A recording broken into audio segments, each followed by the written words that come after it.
Yo guys, and welcome back to another Spore creation video. And for today's creation, we're going to be making a Godzilla Nightfury fusion. This was a very unique and quite interesting suggestion that was made during one of my live streams, and it was one that I really could not resist to take, because not only for myself, but for many of you guys, I feel like that all of us collectively really enjoy both the Godzilla franchise and the How to Train Your Dragon franchise. And at the same time, as well as that, two really iconic characters like Toothless the Nightfury and Godzilla himself. That really does spell for a lot of really interesting potential fusion ideas, and it really had my head spinning in terms of, you know, how I could do this here. Now, when it came to, like, as a quick little note of the conclusions creation, when I finished it, I really liked it. You'll see later on. I am really proud of the creation, but I feel like it's not the only way it can be represented as. This is something that I'd be very interested and curious to see how others can represent their own Nightfury Godzilla fusions. I think like it's a really cool open idea. So as for my interpretation, my immediate thing was, do I make it a quadruped like Toothless, or do I make it a bipedal like Godzilla? That was my immediate thing that I really wasn't sure what to do with, because when it comes to my fusions and hybrids, I really do try to have it be like a good, healthy balance between the two subjects.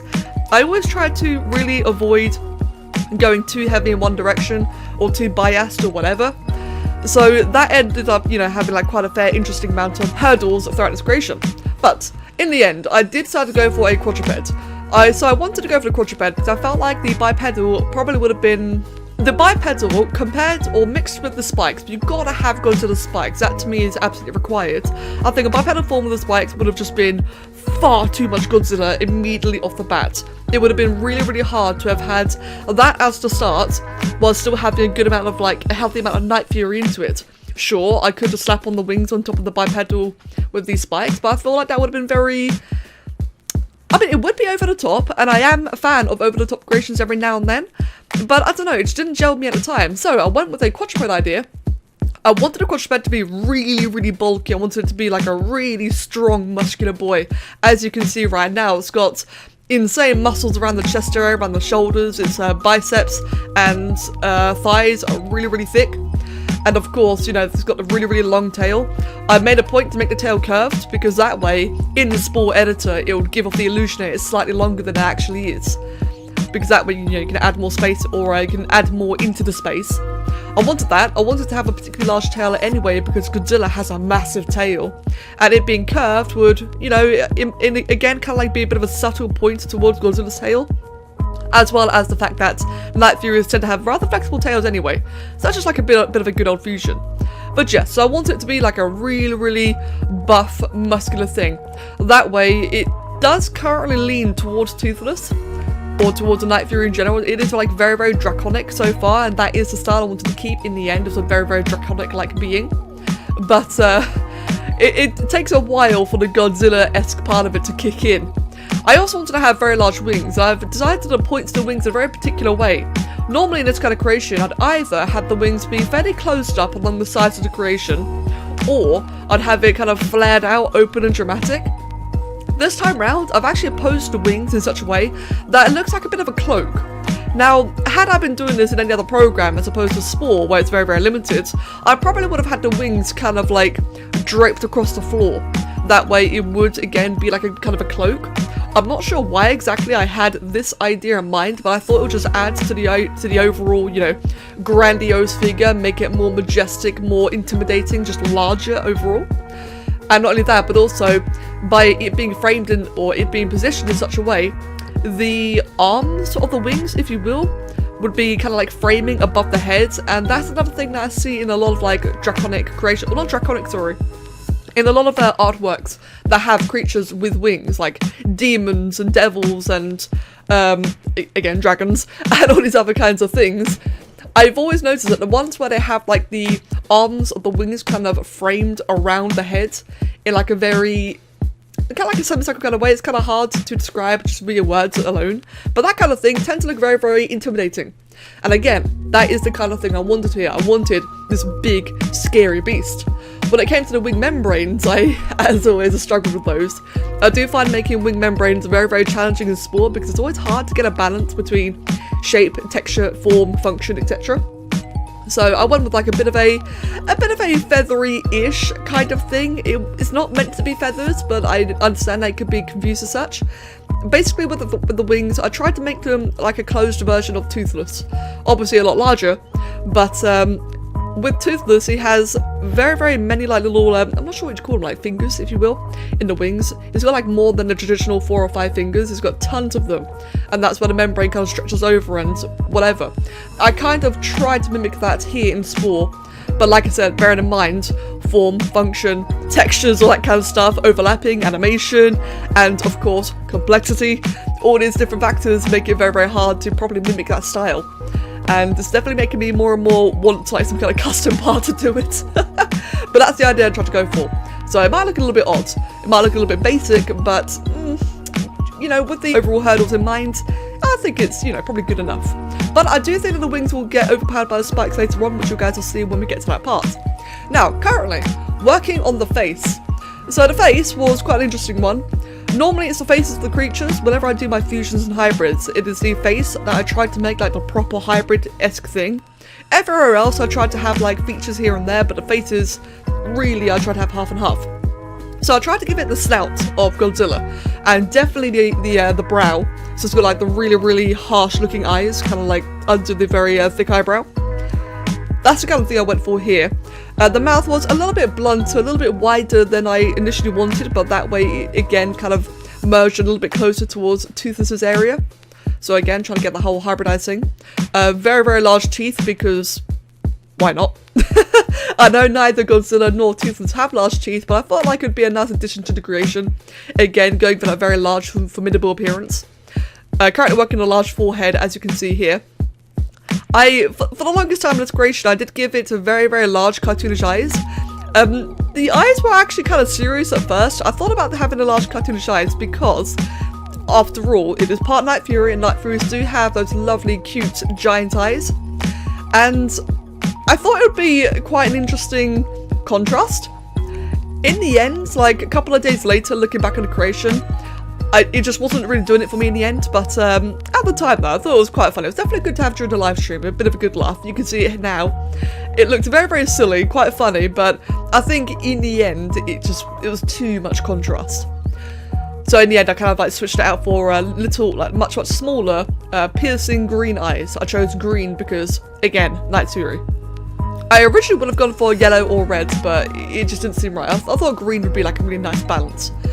And of course, had to have the obligatory Nightfury ear spike thingies. And I gotta say, at this stage in the creation, the combination of the ear thingies and the eyes are just utterly hilarious. It looks like the most steroid-infused angry dragon bunny. I have no idea, but it just looks absolutely brilliant. Now, when it comes to those little ear thingies, I do end up swapping them out later on for a different part entirely. As much as I like the rounder ones here, I think the rounder ones are far more accurate in terms of a Nightfury, and also has like a bit of a unintentional reference to a Lightfury as well. As much as I like that, when it comes to the creation actually being finished and textured, they were very, very hard to see. They were very overshadowed by just a general noise going on in the creation. So later on, I ended up changing out the little ear thingies, like all 8 of them, for the ethereal razors. That way they were spikier, which wasn't really my ideal choice, but I felt like it did a far better job, you know, highlighting the ear things. I'm sorry I keep calling them ear things, I'm not sure what the proper term is, but you know what I mean anyway. So yeah, I felt like those parts did a far, far better job of highlighting the ear things that were actually visible among the creation. Like I said, the little round ones were very, very easily missed and overshadowed. But not only that, it also felt like it was a much better combination and reference towards the whole Godzilla theme as well. It felt far more fitting. Now, those spikes, those big Godzilla spikes. I went through multiple iterations of this, and yes, the spikes are by far over the top. This was a big idea I had in mind when, you know, it was first mentioned, hey, do this fusion. That's what I first thought, that's the idea I first had, was this really, really over the top, powerful looking dragon with great big giant spikes, like really, really just ridiculously over the top, but something very, very cool to look at. And at the end of the day, I mean, Godzilla does have like pretty over-the-top spikes himself, so I don't think it's too far-fetched, although this one is by far larger. Still though, I thought it was really, really cool. But like I said, I had to go through different iterations because I just could not find a style of spikes I could really settle with, since there isn't really any single part in Spore that does a good job of reflecting Godzilla spikes. They're kind of like all over the place. And I don't know, it's just hard to find that right part in my opinion. There is one particular vanilla part that does a decent job, but then when it comes to modded creations where you have like a far greater palette, so you can get certain shapes far more specifically, I feel like that one vanilla part just suddenly doesn't really cut it. It just doesn't seem as good in a modded creation. It's kind of weird how you can have that distinction, but it does happen. So all that being said, when it came to, you know, actually finding the parts, I ended up going for a bit of a hybrid, or a bit of a combination between these purple blade parts here. I'm not actually sure what the names are, but I went for a combination of those and the orange spike parts as well. That way it had a variety, it had different shapes, it had a lot of different things going on, and that way, I don't know, it just seemed better in the end. It just did seem a lot better.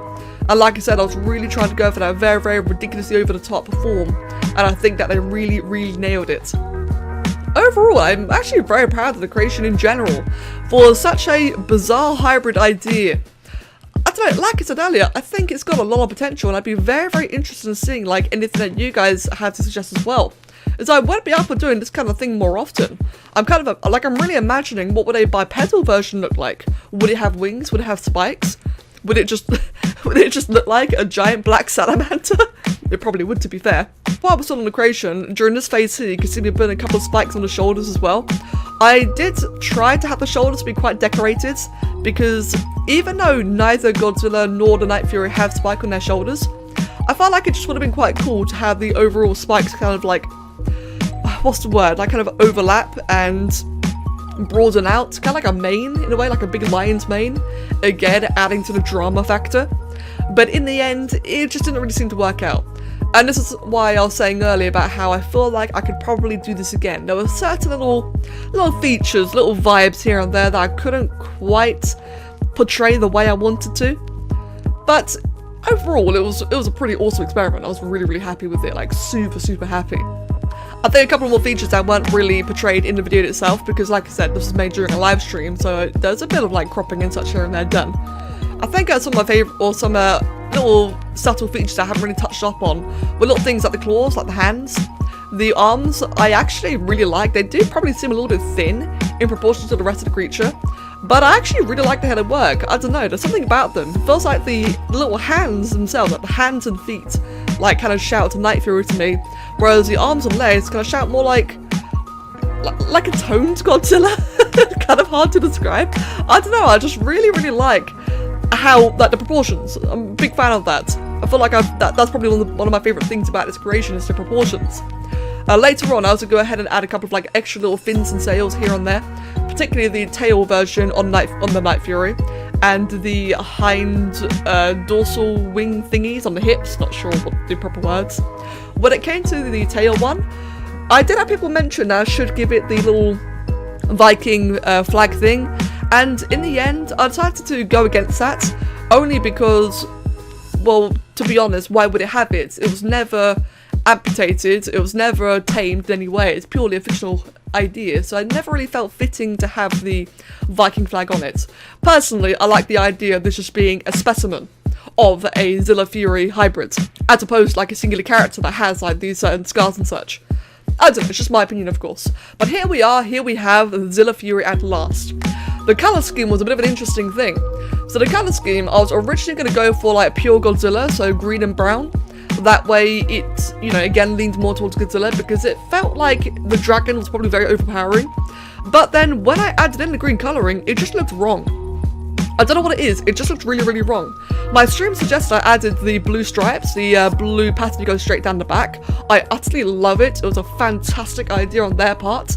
I feel like it does a good, subtle job at referencing, you know, Godzilla's plasma ability and Nightfury's alpha ability. I feel like it's like quite a cool reference to those two, as well as it just being like a really, really cool stripe.